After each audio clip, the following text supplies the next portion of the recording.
उत्तराखंड में जहां सरकारी पहाड़ों में बेहतर स्वास्थ्य सुविधाएं मुहैया कराने के दावे करती हैं, वहीं ये दावे धरातल पर खोखले साबित होते नजर आते हैं और पहाड़ों के अस्पताल महज रेफर सेंटर साबित हो रहे हैं।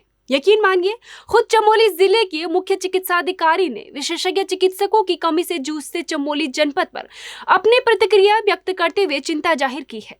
साथ ही उन्होंने कहा है कि बड़े स्तर पर इस चिंता पर गहन विचार की आवश्यकता है कि आखिर क्यों विशेषज्ञ चिकित्सक हो या फिर एमबीबीएस डॉक्टर उत्तराखंड में चिकित्सा पद्धति से विमुख होकर क्यों चिकित्सक अपना त्याग पत्र देकर पहाड़ों से वापसी कर रहे हैं।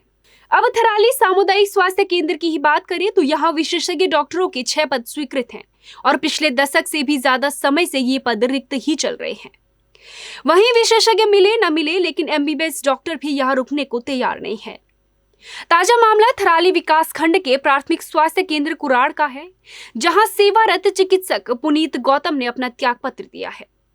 वहीं राजकीय प्राथमिक स्वास्थ्य केंद्र चोपता नारायणबगड़ में भी सेवारत डॉक्टर शुभम मिश्रा ने सरकारी सेवा को अलविदा कहा है।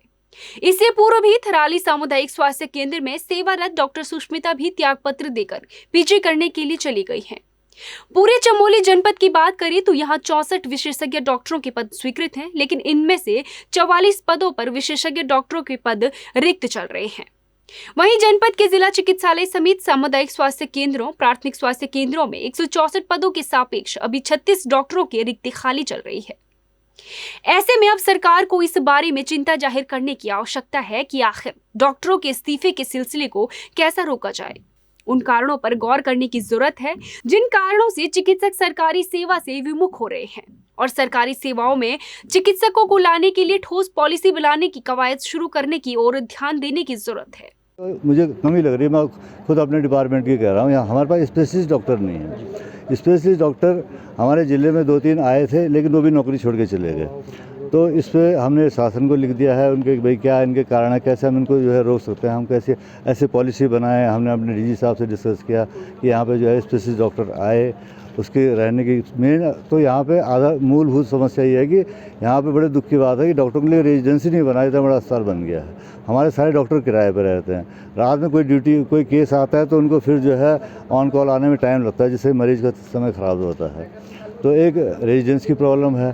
फिर जो स्पेशलिस्ट आएगा उसके लिए भी रेजिडेंस चाहिए। फिर और कई मूलभूत समस्याएं हैं जिस कारण स्पेशलिस्ट इस चिकित्सा पद्धति में हमारे उत्तरांचल में कमी है सब जगह। तो उस पर तो एक बड़े विचार और गहन मंथन की जरूरत है। मुख्य चिकित्सा अधिकारी चमोली का बयान भले ही अपने डिपार्टमेंट पर सवाल खड़े करता हो, लेकिन ये बयान उत्तराखंड की स्वास्थ्य व्यवस्थाओं की भी पोल खोलता है कि आखिर अभी तक सरकारों और स्वास्थ्य महकमे के आला अधिकारियों ने उत्तराखंड के पहाड़ों में डॉक्टर्स को सरकारी सेवाओं में रोक पाने के लिए कितने भरसक प्रयास किए हैं, और अगर प्रयास किए हैं तो त्यागपत्रों का सिलसिला क्यों नहीं रुक रहा है।